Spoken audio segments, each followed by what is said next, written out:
Bonjour à tous, dans cette vidéo nous allons voir comment installer Python sous Windows. Alors, il faut savoir que Python est déjà présent sous Linux ou macOS X et vous allez voir qu'en fait Python c'est très facile à installer sous Windows. Alors pour cela on va d'abord se rendre sur le site pyzo.org, donc ici je tape pyzo.org et ensuite on va cliquer sur Quick Start. Alors, avant d'aller plus loin, déjà j'aimerais expliquer un petit peu ce que c'est que Pyzo. Alors, la suite Pyzo, en fait, c'est un logiciel qui permet d'éditer, de tester et de mettre au point des programmes écrits en Python. Alors en fait, plus précisément, Pyzo, vous voyez là, ici est marqué, donc le site est en anglais, mais vous allez voir, c'est très facile. Pyzo IDE, en fait, un IDE, ou plutôt un environnement de développement intégré, ben, c'est juste un programme, en fait, un logiciel qui comporte plusieurs outils dont notamment un éditeur de texte. Il permet aussi de compiler du code informatique, de déboguer aussi, donc de visualiser les résultats après par la suite une fois qu'on a fini de programmer. Donc voici en quoi consiste Pyzo, et donc une fois que nous aurons installé Pyzo, on installera un environnement Python. Donc c'est parti, d'abord je vais cliquer, donc puisqu'il s'agit d'installer ici sous Windows, je vais cliquer d'abord sur Pyzo Installer, hop. Donc là il me propose d'enregistrer le fichier, donc moi il faut savoir que pour préparer la vidéo je l'ai déjà fait, j'ai déjà téléchargé, donc c'est pas la peine que je le refasse, mais vous voyez que c'est assez léger. Une fois que c'est fait, une fois que j'ai téléchargé, maintenant je vais me rendre à la deuxième étape, je vais télécharger donc en fait le langage en fait pour lequel a été créé Pyzo, puisque Pyzo a été développé pour justement éditer et créer du programme en langage Python. Donc dans l'étape 2, comme vous pouvez le voir ici, il y a plusieurs choix, en fait, c'est ce qu'on appelle ici des distributions. Donc on propose par exemple, on vous propose Anaconda, on vous propose Miniconda. Ce qu'on conseille d'installer, c'est essentiellement Miniconda. Il faut savoir qu'en fait, c'est juste une version plus légère que Anaconda. Anaconda, c'est un peu plus lourd, mais Miniconda, ça suffira largement.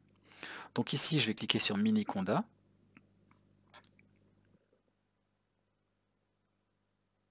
Voilà, donc là, à ce niveau-là, ce qu'il faut, c'est pas se tromper. Donc là, ici, je vais l'installer pour Windows, hein, d'accord. Le reste ne m'intéresse pas, puisque là, sous macOS ou sous Linux, je ne vais pas le faire. Donc sous Windows, il ne faut pas se tromper, il va bien falloir choisir la version 3 de Python, d'accord, pas la version 2. Surtout pas choisir celle-ci, mais plutôt bien choisir la version 3. Et puisque nous, la plupart de nos systèmes d'exploitation maintenant sont en... Enfin, la plupart de nos ordinateurs permettent justement de travailler en 64 bits, autant choisir cette version-là. Donc là, ça, pareil, je clique dessus, je n'ai plus qu'à enregistrer le fichier, et donc le télécharger. Voilà. Donc moi, c'est déjà fait.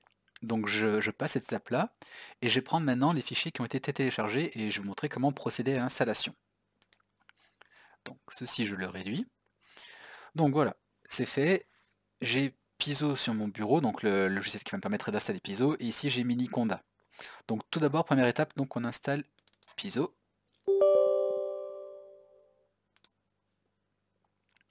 Donc là, par défaut, je vais l'installer sur mon disque dur, le C2 points.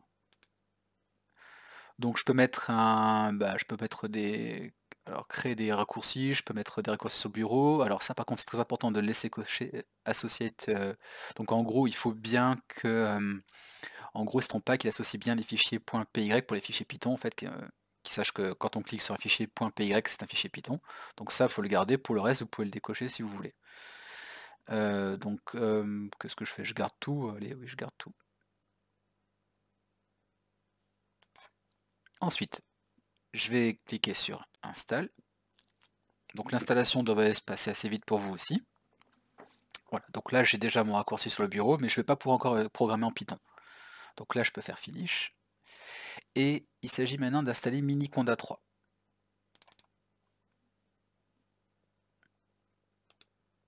Donc tout ça, je peux l'accepter.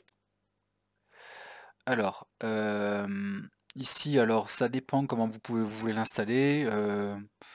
Les privilèges d'administrateur vaut mieux pas, en fait, vaut mieux faire Just Me. Voilà, donc là je reste sur ce qui est recommandé.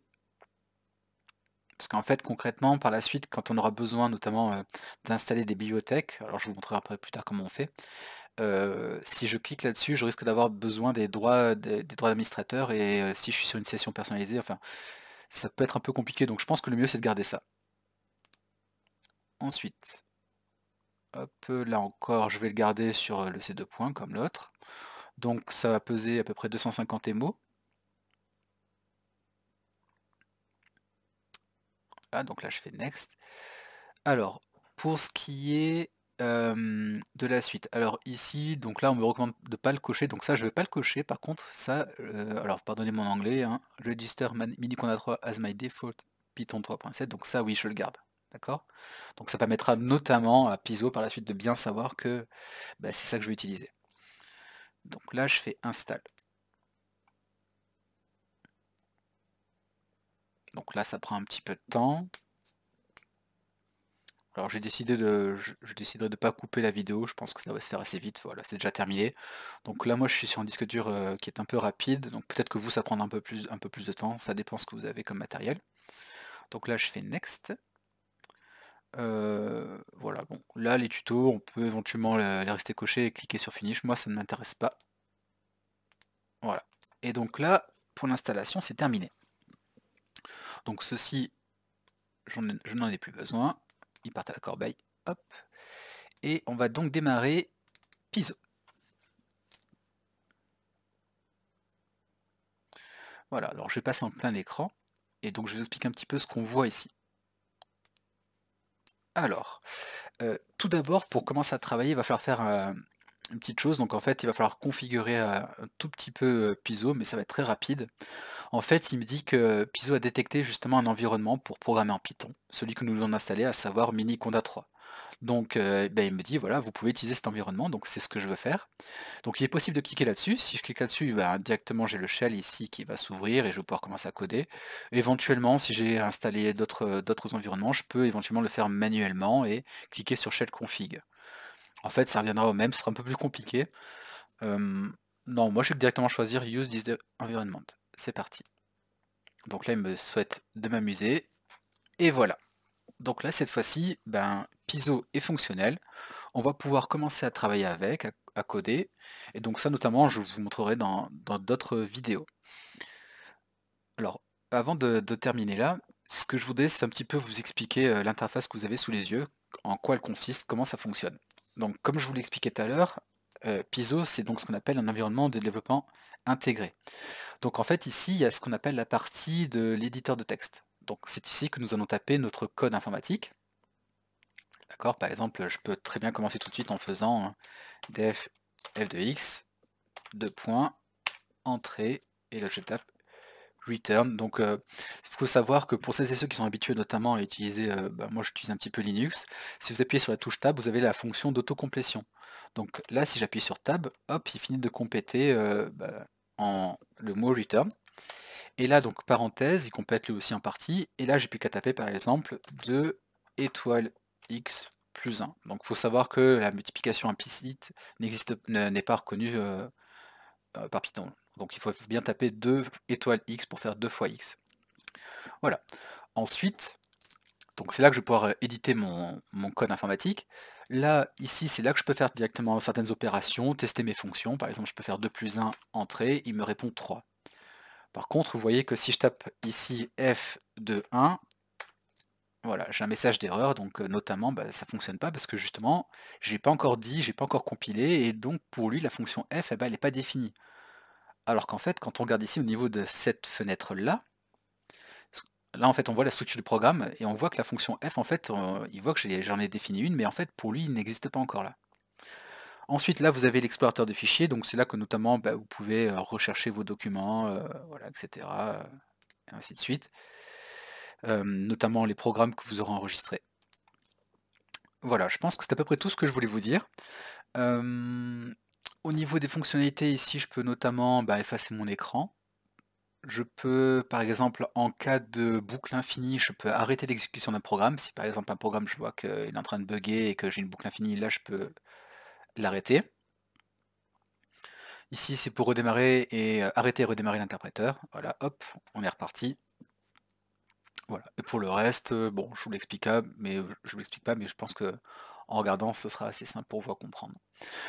Oui, dernière chose au niveau de la configuration de Piso, du paramétrage de Piso, il est possible des fois que votre programme, en fait, il démarre en anglais. Donc là, vous voyez qu'il y a marqué fichier, édition, affichage, paramètres, shell, exécuté. Il est possible que vous ayez tout ça en anglais. Donc pour ce faire, en fait, vous pouvez le modifier, hein, si vous êtes en anglais. Donc vous, il faudra cliquer sur Settings. Donc moi, ce sera paramètres, mais vous, en anglais, ce sera Settings. Ensuite, vous descendez sur la sélection de langage et vous choisissez, tiens, c'est d'ailleurs choisi, c'est bizarre, c'est marqué en anglais, alors que là j'ai le fichier, le programme en français. Bon, je vais quand même le faire pour au cas où, si je devais redémarrer, qu'il me mette en anglais. D'ailleurs, c'est possible, tiens, on va tester. Hop, je veux pas enregistrer. Fermer sans enregistrer. On va le relancer, on va regarder ça ensemble. Bon, c'est bien. Alors, tiens, il me redemande. Alors, encore une fois, je peux lui dire que je vais utiliser cet environnement, ou bien je peux recliquer sur Shell Config ici et choisir Miniconda 3. Voilà. Hop. Bon, a priori, les langues, je vais quand même choisir français. Donc là, il me dit qu'il faut que je redémarre pour que ce soit bien pris en compte, que ce soit bien en français. Allez, faisons-le.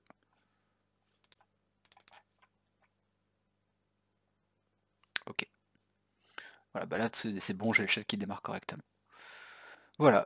Je vais m'arrêter pour cette vidéo et j'en ferai d'autres pour vous expliquer un petit peu comment on fait pour compiler, comment créer, notamment comment enregistrer, comment sauvegarder, comment tester notamment les fonctions, les programmes qu'on aura créés dans l'éditeur de texte ici.